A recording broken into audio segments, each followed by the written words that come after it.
Hey, Nick. Hey, Hey, look who it is. Good to see Oh, you. almost got you. Yeah. I'm I keep clubbed up. forgetting the COVID thing. Yeah. You know, I think How's we're on the way out of that.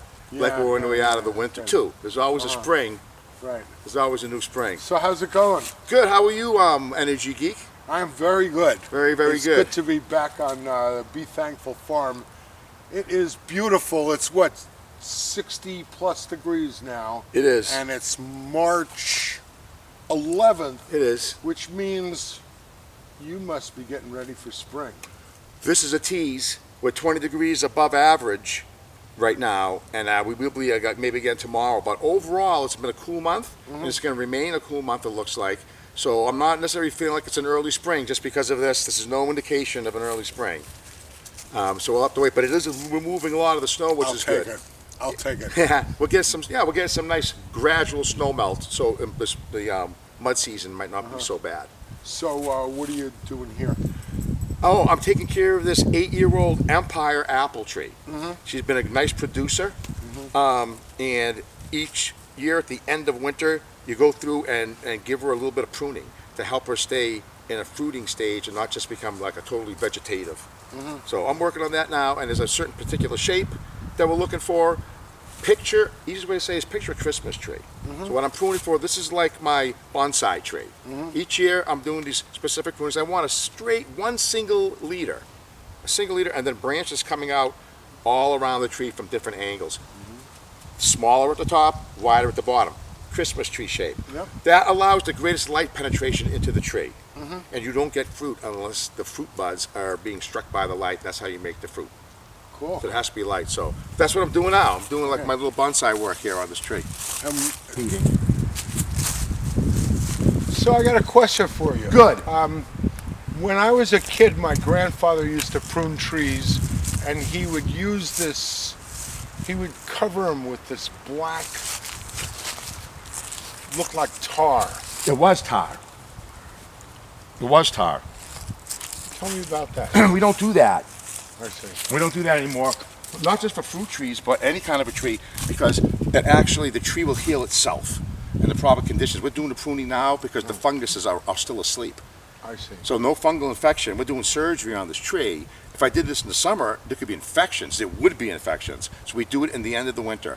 We don't want to do it when it's too cold, because the tree can go into shock when it's too cold also. So late winter, best possible time. Tar, after your pruning cut, the tree can make with its sap its own seal. The tar eventually will loosen with time, and as it separates from the plant, from the tree, water will get behind it.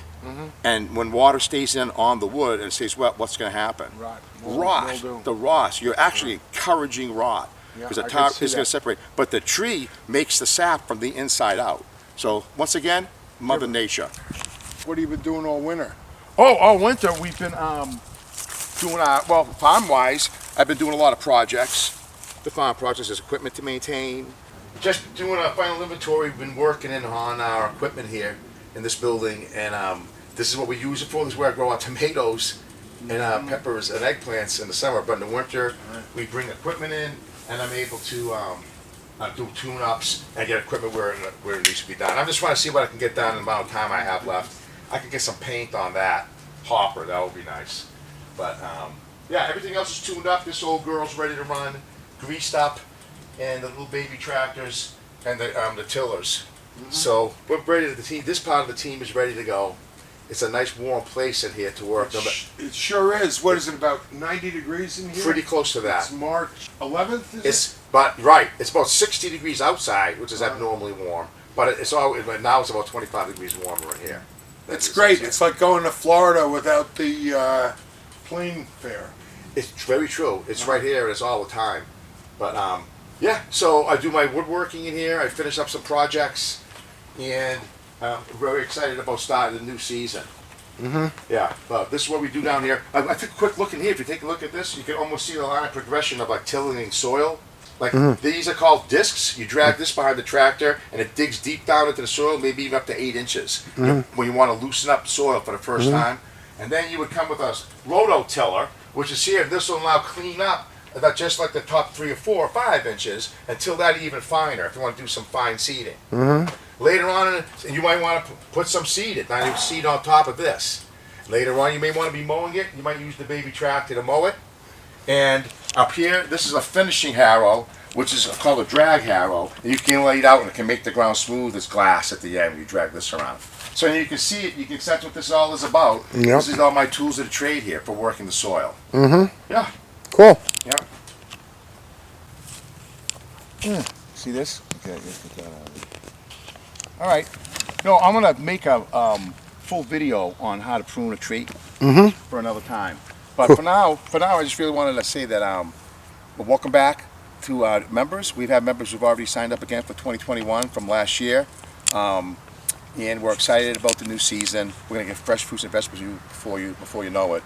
And to other members who haven't signed up yet, we'll welcome you. We're inviting you back again for this season. And we always want to give the first shot to those people before I do any outside advertising. So come on back if you'd like. And if you liked what you had last year, and in the future we'll open it up for the town too. We've got a lot of members off the Facebook last time. That's how I met many of you.